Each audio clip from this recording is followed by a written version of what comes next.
we are here with Thaddeus Bullard from my new favorite dating show, Kings Court on Bravo. I'm very excited for the world to see this show. How was it pitched to you? What made you want to sign on for this? Well, originally I didn't want to sign on for it. Will Packer, who's a very dear friend of mine, reached out to me and asked me, he's like, hey, would you be interested in being on a dating reality show? And I was like, I don't do ratchet TV, bro. And he said, well, I'm not a ratchet producer. And I said, touche, which he's not. He's one of Hollywood's only billion-dollar movie producers, but a great human being too. And he knows me on a personal level. So knowing that, everything that I've built from a brand standpoint, as a father, as a philanthropist, and all these things, he wouldn't put me in a position where any of that would get jeopardized.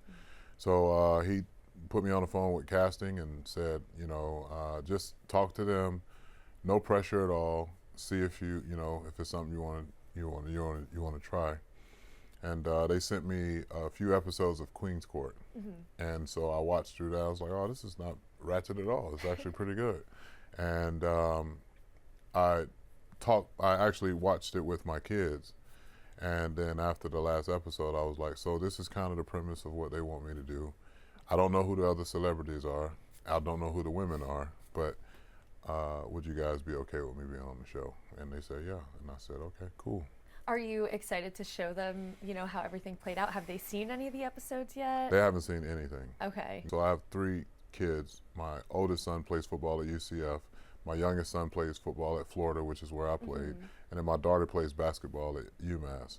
So my son sent me this text. He said, hey, Dad, some of my teammates were talking in the locker room, and they're watching Love Island last night, and they saw your commercial, and they're really excited to see your show.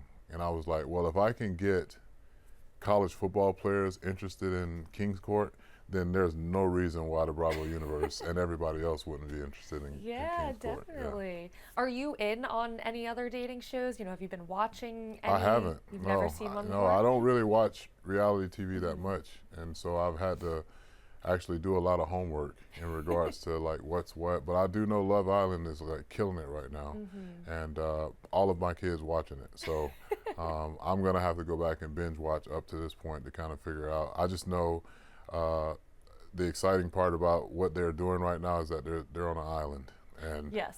I would like to go to Fiji too, if possible. Season 8 maybe. I don't think I want to be a member of the cast, but yeah, I definitely think I want guest. to go. Yeah, I'll come as a guest. You'd host a challenge or something rough like Megan some Thee people Stallion. up, figure out who's doing what, something like that. But yeah, definitely not as a cast member. Well, I imagine that dating in the public eye is super hard. Would you say you have a pretty good gauge on who's genuine and who's maybe just in it for clout? Yeah, I think I have that gauge with pretty much not just dating, but just people in general. I think I have a very good spirit of discernment. The problem is that so many people have been able to put great representatives up front and personal for the first few weeks that you don't know what's what until later on down the line. And so some people you can see it immediately, and some people you cannot. And for the show, for the purposes of the show, I love the fact that there were 21 very educated, smart women that come from various backgrounds all over the country, and it gave us a kind of a plethora of personalities. And for me, I'm big on personality. That's going to draw me first. Personality and confidence are 2 things that draw me in, because I'm a competitive person. Honestly, transparently speaking, throughout this journey, I've even learned for myself, sometimes I can be a little coachy, and because that's the environment I came from. But then I also have to recognize that even as a coach, different players respond to different types of coaching. You might be able to yell at one person, and then the other person you might just nod their head and be like, I got you, coach, Right. And so it's the same way for me in relationships, is like trying to figure out, number one, is there even a energy that would have us to be compatible?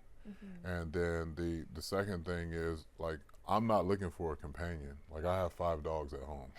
I can go to the movies with anybody. I'm looking for a partner. And in order to have good partnership, I need to be able to know that I can be vulnerable with you and that it's not going to get weaponized back against me when you get into your feelings. You come from the professional sports world. How would you compare the competitiveness among the queens to, what you experienced in the ring? I've never experienced any kind of competitiveness like this.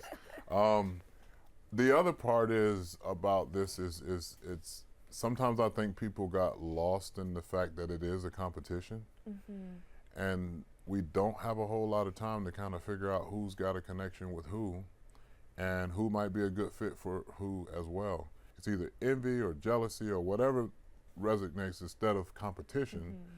And, for those that stayed on this journey the longest, it was really about them looking at it for what it was. Like, we got 3 eligible, good-looking guys that are successful, that are looking for love, and it's their decision at the end of the day, but it's my decision to put myself in position to let them know, hey, I am interested.